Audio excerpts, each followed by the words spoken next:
My name is Vincenzo. I'll be presenting the event Reading Landscape Through Water, Water Memories. It's the second episode of a series of chats that we are having with a number of guests we wanted to invite on this specific topic of flow tales. Oh, can you enable it? Yes. I think it's disabled. Yeah, right? I'll try. I'll make you close. Okay. So in approaching this project, which was something I had been working on for 4 or 5 years before Flow Tales kind of came up, and I was like, oh, it's finally a home for it, which was really thrilling for me. I'd been thinking a lot about what water functions as in terms of a specific absence. What does it mean to be away from water, but still constructing knowledge or narratives through water? So I'm going to read a little bit, and then I'm going to talk a little bit, and we'll just kind of go through it. So I always think of the US Southeast as being sepia toned. The asphalt roads are a deep brown and the grass dries to a tan crisp in the summer sun. But this is where I lived a long time. I lived in that kind of corner of Tennessee. You can see the Mississippi River, which I have tried to highlight. It's very, very long. When I moved to Pennsylvania in the northeast of the United States, the cacophony of greens enthralled me. Lush trees and foliage were so different from the auburn toned hues I grew up with in Mississippi and Tennessee.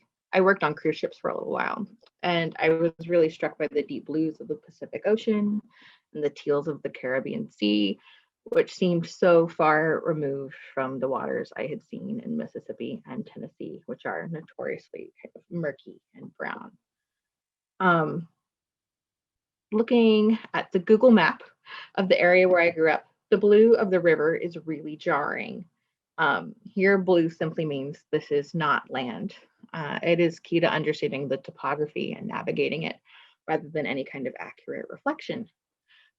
It's convenient, unnecessary mapping convention, sure, but does it belie the brown color of the drifting sand and silt flecked with debris? Instead, it just treats the water and land as so desperate as to be inaccurate. So in this map, you can see kind of where my grandparents' house was. Down here in Mississippi is where I lived. My grandfather was also from Mississippi. And then Adamsville, Tennessee, which is where my grandmother grew up. So there's about, to get a sense of the distance, there's about 3 hours between here and here. And then another like 3.5 hours between there and there. So the blue of the water in this map is an extrapolation based on other bodies of water, which appear to be blue. That is to say, this is a fiction. While living in Memphis and Mississippi, you can always kind of feel the tug of the river to the west. It's an orienting point in your personal geography, or at least it was mine. It was always behind my left ear. The river insisted on its presence in the back of my mind, even miles away in the suburbs. The river defined Memphis and the area east of Arkansas, North Mississippi, and southwestern Tennessee, known to its denizens as the Mid-South. The river made the cotton trade profitable. It enabled human trafficking in the days of the slave trade. Its flow is the slow and steady trickle of wealth changing hands. These days, proximity to the river does not so much denote convenience or access to trade as it does social status.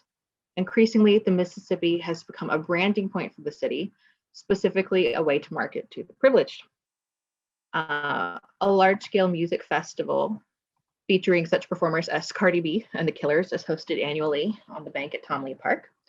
And Memorial Day celebrations and international barbecue competitions crowd out those who can't swing the exorbitant parking fees necessary to spend a day staring at the river and sipping overpriced beer.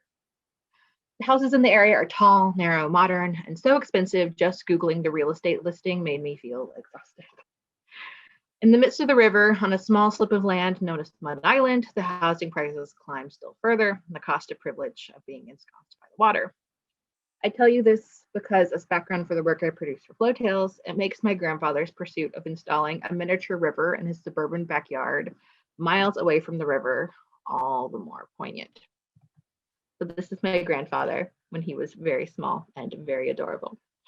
So as a quarter Cherokee white passing man whose indigenous history had been largely stripped from him by his mother and grandmother's turn away from their native culture, the yard offered a restored relationship with nature in that he had his own agency over water at last.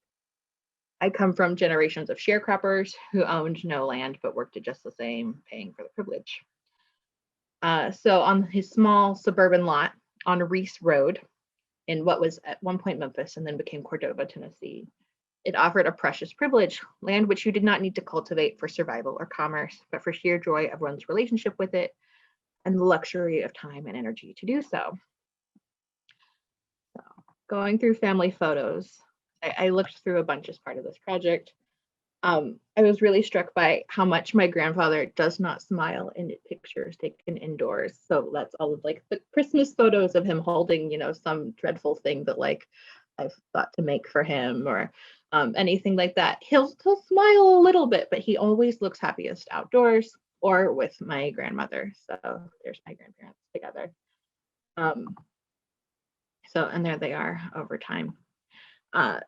So for my grandfather decided to take his backyard and he started to build this stream in it.